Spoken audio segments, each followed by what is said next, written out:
It's a pleasure to join you here. And you asked me to talk about the future of education, which is hard when we are still so much captured by the present in education. But nothing could be more important. And I will just share my screen to give you a few, glimpses of that future. One of the things that we have done at the OECD actually for some years now is to track the evolution of artificial intelligence, the capabilities of technology. And we did not just do this since the hype of ChatGPT, but we started in 2016. And we asked ourselves, how well would artificial intelligence perform on a test that we usually give to workers, adults? And you could see, well, computers could solve all of the easy tasks at level 1, but interestingly, computers could also solve 1 out of 5 of the tasks that are most difficult for human, where you have to distinguish fact from opinion, where you have to navigate complex information. I mean, AI actually was able to solve about 1 out of 4 of those kinds of tasks. And when we repeated that in 2021, you could see the dramatic evolution of AI capabilities. And what we predict for, a couple of years from now is that artificial intelligence will solve 4 out of 5 of the tasks that are most difficult for humans. And this really highlights that if we want to educate people for their future, not just for our past, we have to do many things differently. Now, the kind of things that are easy to teach, easy to test, have become easy to digitize, to automate. Now, that's very, very clear. Routine tasks are disappearing from our labor markets. This world no longer rewards you just for what you know. Now, Google knows everything. This world rewards you for what you can do with what you know. Technology-intensive tasks are on the rise. And if you put the two things together, you get a glimpse of the future of work for which, we learn these days. If you think about what we should expect from schools, I think the first thing is very clear. School should help you find out why you are here on this planet. What is important to you? What makes sense to you? What do you really love to do? It should help you find out, what you are good at and where you can become really good at. I think that's also pretty clear, but that's not enough. To be happy in life, you need to make a difference to other people. Now, what does the world expect from you? What can you make a contribution? Where can you find your place in this world? And last but not least, how you can translate, better skills into better jobs and better lives.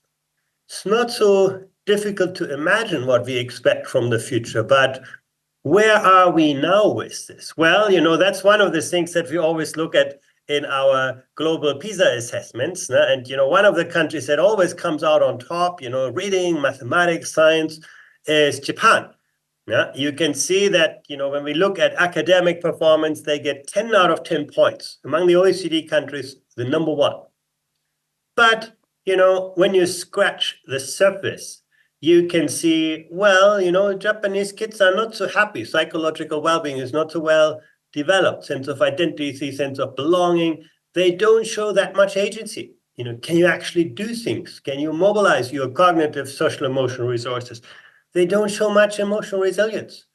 In the world of tomorrow, you have to reinvent yourself every day. Tomorrow, you're going to wake up in a different world, and you need to be ready for that. So you can see an education system that is very good on what was valued in the past may not also be ready for the future. Let's look at the Slovak Republic. And you can see the yellow bar, the light yellow bar is much shorter than in Japan. The Slovak Republic still has to work hard to educate students better in reading, math, and science. Also, you can say Slovak kids are not that happy either. Psychological well-being, mental health are not as good as in the OECD.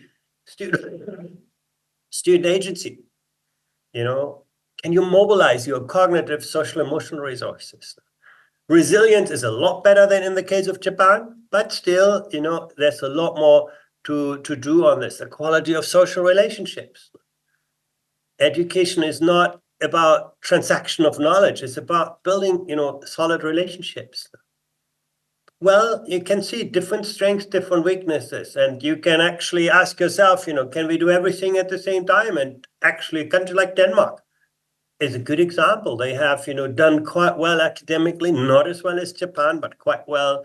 They are quite strong on psychological being, very good sense of agency. Now, students learn largely through projects. They do things. They're not just listening to teachers. No. They're not listening to their teachers talking about the results of a scientific experiment. They do those experiments. No. And you can see that in the data. They show good level of emotional resilience. No, and openness to different ideas and perspectives. So what I'm saying is in the future, we will need to look at much more than just academic performance. We need to look at cognitive, but also social emotional outcomes. In this world of tomorrow, can you live with yourself? Can you live with people who are different from you? Can you live with this planet? All of those things are really, really important. And that's perhaps the most depressing chart I'm showing you today. We actually looked at creativity among 10 and 15-year-olds.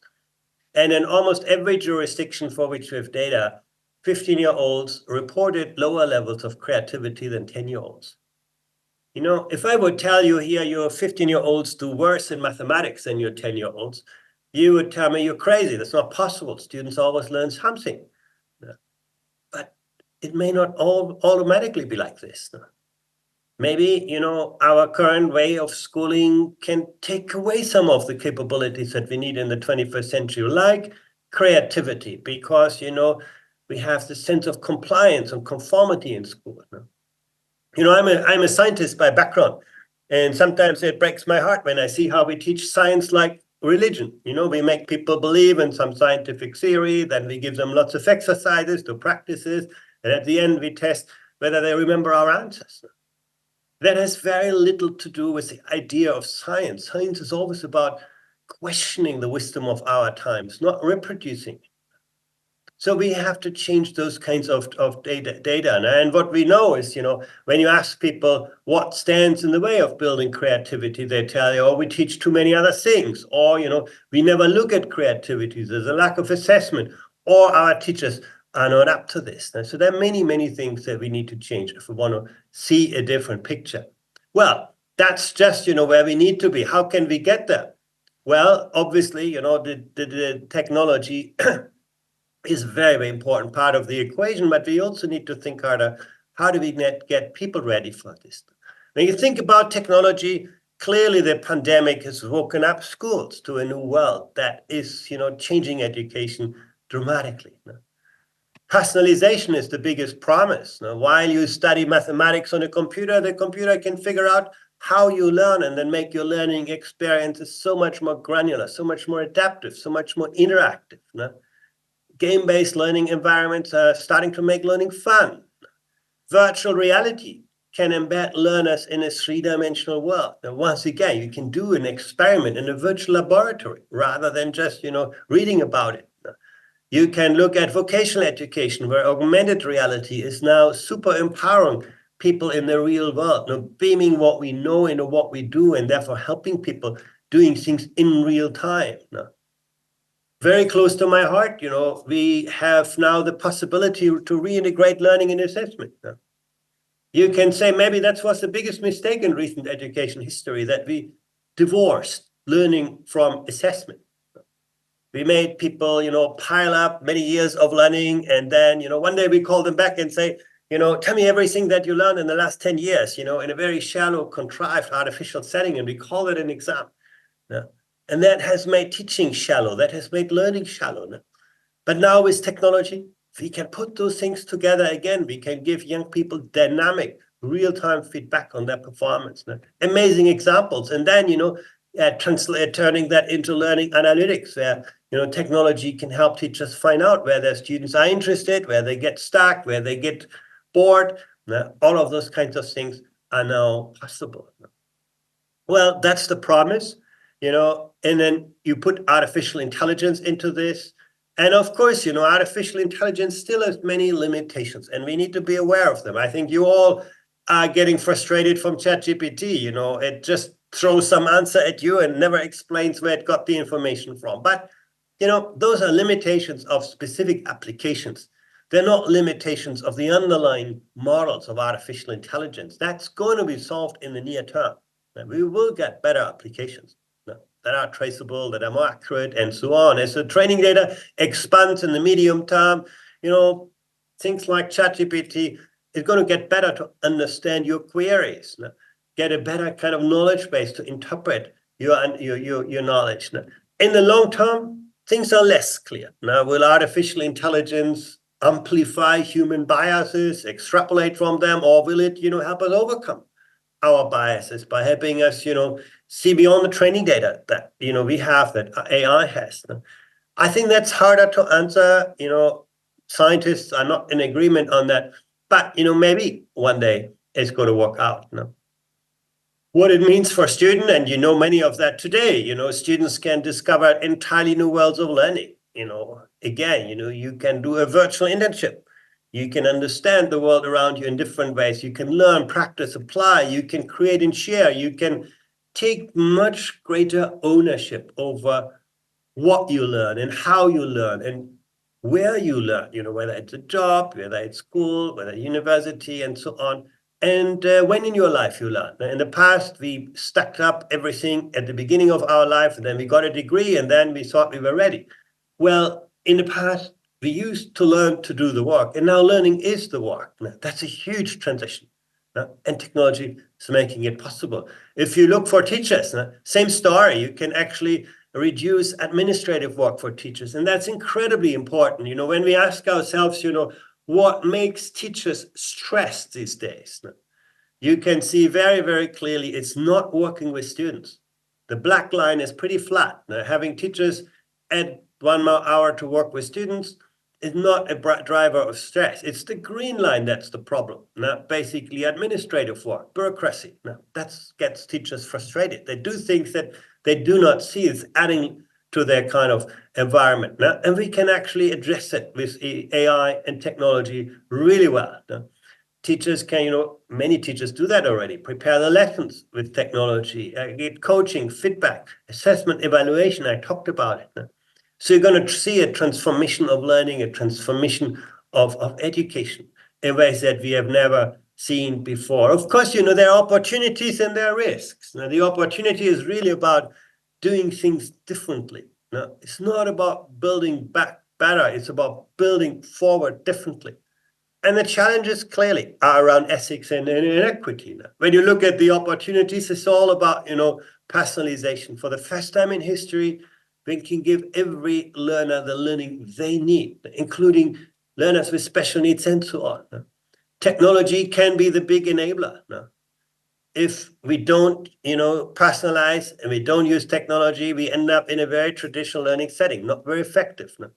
Now, personalization per se is not about technology. The best personalization, we all know it, is tutoring. But it's very hard to scale, very hard to sort of, get beyond a specific context. That's, putting technology alone into instruction, without really leveraging its potential, also has not much of an effect. And actually, a lot of the technology that we have seen in education has not transformed learning because it's just conserving existing practice, not transforming them. If you want to transform them, you need to think about space, time, people, relationships in very different new ways. But there are good examples for where this is happening. The future is already happening. Of course, the challenges of AI, we need to, work on access and awareness. We need to help students and teachers understand what is the potential of AI tools and, where are their limitations. When we started to invent cars, we put in place seatbelts and road signs to make sure cars work for us and not against us. And that's something, educators haven't yet engaged with when it comes to technology, but we need to do that. And then, figure out who the role models, the champions are, people who are very, very good at that, find them, give them a role and help, use them to help the system improve and develop. Those are the kind of things that we need to put in place. But, none of this is going to work if we cannot also elevate the education profession, the teachers. That is, I think, some of the, most formidable challenges. And, you can say that depends a lot on the status of teaching profession in the society. You can see in Singapore, Korea, Finland, every teacher or most teachers believe, well, my job is valued by the people around me. And that means, everybody wants to become a teacher. Even Finland gets, 10 applications for every teaching post. But, when you look at the Slovak Republic, it's really at the end of the scale. Many people do not want to become teachers. And that's not just because of salaries or working conditions. It's not because teaching is not financially attractive, but because it's not sufficiently intellectually attractive. And that's something, we need to work on. If we want to harness the power of technology, of innovation, we need to ensure that the people working there have a work environment where they can be truly innovative, where they can actually do things differently, and where they are well prepared for their work. And you can see, in generally, teachers are quite well prepared for teaching their subjects. They know their content. They're also quite good in pedagogy and so on. But when it comes to, teaching across the curriculum, project-based kind of learning environments, use of technology, teaching in multicultural or multilingual settings. Now, all of those things that are increasingly important, you can see there are big gaps, and we need to close them. We need to fill them. We also, need to look at the way in which teachers learn. Now, you can see many teachers go to courses, to seminars. They are like students, and we treat them like students. But, like for students, that kind of course-based consumptive learning is not particularly effective. For students and teachers, working together in project teams, doing coaching, that is where learning happens. And we don't see that much of this in the teaching profession. Yeah, we can do a lot better on this. Why do I say this? Because our data show that more teachers teach jointly as a team, the more they observe other teachers' classes and provide feedback, the more they engage in joint activities, the more they take part in collaborative professional learning, the greater their sense of self-efficacy. And self-efficacy is the most important driver for job satisfaction. You want to have a job where you can actually realize your dream, where you can feel you can make a difference. And it very much depends on the combination of professional autonomy and a collaborative culture. So that's really, I think, the kind of things that we need to strengthen to build, stronger professional agency. Technology is an enabler, but professional agency is at the heart. Now, for teachers, for other stuff, for school leaders, building strong collective practices, building strong individual practice, sharing, resources across the system. Again, technology can be an amazing platform to get the best ideas, the best teaching resource from teachers into the system. Right? So that's perhaps the toughest challenge. We have the technology of our times. We need to create the kind of work organization to leverage. But it is so important that we educate people for their future, not our past. And it's the first time in history that we have the possibilities for that today. Thank you, and I'm looking forward to your questions or discussion. Very much, Andreas. Very interesting data indeed, especially the one about teaching profession valued in society. I have to say, people were taking pictures of that. But two more questions for you. So, you addressed these challenging needs, evolving needs. How is PISA testing evolving in this context? Yeah, actually, since many years, PISA is looking at math, science, and reading, but it's also looking at new assessment areas. In the last assessment, we looked at creative thinking skills. To what extent can students, develop novel solutions? To what extent can they think creatively? We are working on social and emotional skills. I shared with you some of the results. Student agency, their psychological well-being, their emotional resilience, the social connectedness, all of those things are not just, nice to have attributes in the 21st century. They're very, very essential. So we're working on that. This year, for the first time, we test to what extent students can learn in the digital world. Not what they know in the digital world, but how can they use technology to expand their horizon. We call that learning in the digital world. And then in the round afterwards, we're going to look at AI literacy. So as the world evolves, PISA needs to evolve. That's very, very important. Yeah, indeed. So if you had to name the single most important factor to change in the educational ecosystem of a country with low PISA scores such as Slovakia, what would it be? It's a hard question to answer in a nutshell, but I do think, shifting away from having students reproduce subject matter content towards creating environments where students do things, where they have to think for themselves, work with others. It's the design of the learning environments that it's really at the heart of, a new type of outcomes. It's not about, putting more computers in classrooms and so on, but shifting away from, a consumptive mode of learning to a creative mode of learning. And if the learning environments change, you will see the teachers will change, the people who support those kinds of learning environments. You will see schools becoming much better connected with their communities, with outside resources, with each other. You will see society getting more interested in learning. Now, if schools become kind of hubs that are built around, more innovative learning environments, I think you're going to have students who like to be in school rather than who feel, I have to go there to get my scores. No? Yeah. Thank you very much, Andreas, for your time and valuable data. It was good to see you. Bye. Thanks. Bye-bye.